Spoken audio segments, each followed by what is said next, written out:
Hello, this is Jennifer Bataon, your Nevada real estate broker, and welcome to the Duties Owed form. This is a simple one-page disclosure, but it's a very important paperwork because by Nevada statute, I do need the client to sign, date, and timestamp it the very first of all of the paperwork. Otherwise, I could be subject to a $1,000 fine. So we'll just start at the beginning. Here it is the duties owed by a Nevada real estate licensee. This form does not constitute a contract for services nor an agreement to pay compensation. So it's simply a disclosure. In Nevada, a real estate licensee is required to provide a form, this form, setting forth the duties owed by the licensee to each party for whom the licensee is acting as an agent and each unrepresented party to the real estate transaction. So right here, we'd fill it out. The licensee in the real estate transaction is me, whose license number is this. And then I would fill in the client's names here and whether you are the seller or the buyer.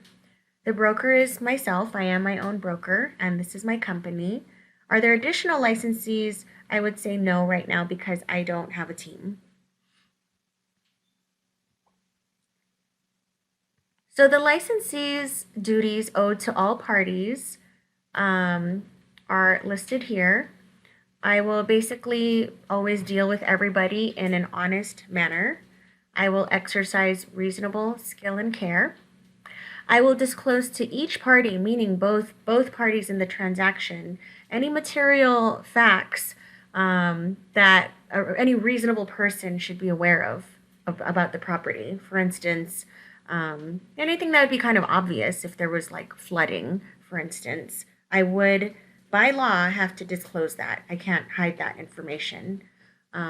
Each source from which the licensee will receive compensation, which is typically the commission paid by the sellers.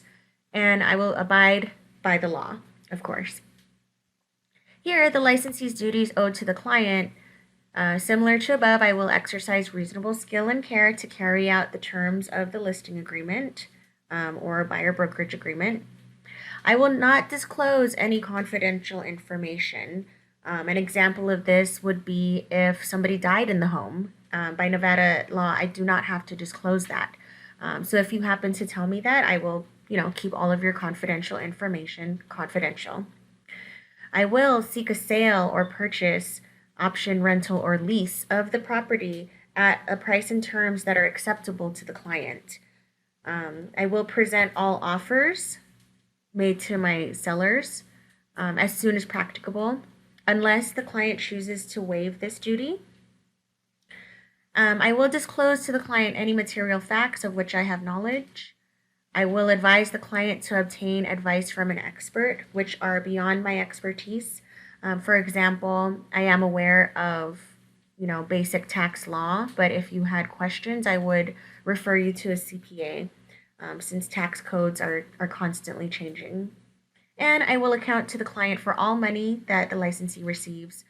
This usually isn't an issue because I usually don't handle any money at all. That all is done through title company and escrow.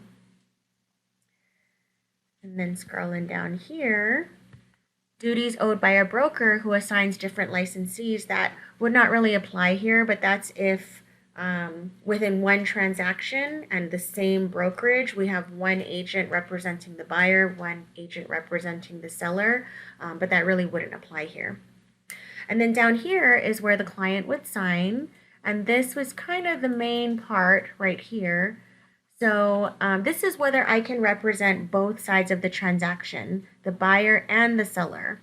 So you would check if the licensee may or may not in the future act for two or more parties who have interests adverse to each other. It's totally up to you. I'm fine either way, but you would just check the box next to your selection and then initial here. Both, if there's more than one seller, both would need to initial, or check this box and then initial from both. And then seller number 1 and seller number 2 would sign, date, and timestamp. And that's it. If you have any questions, please let me know, and I'm happy to answer them.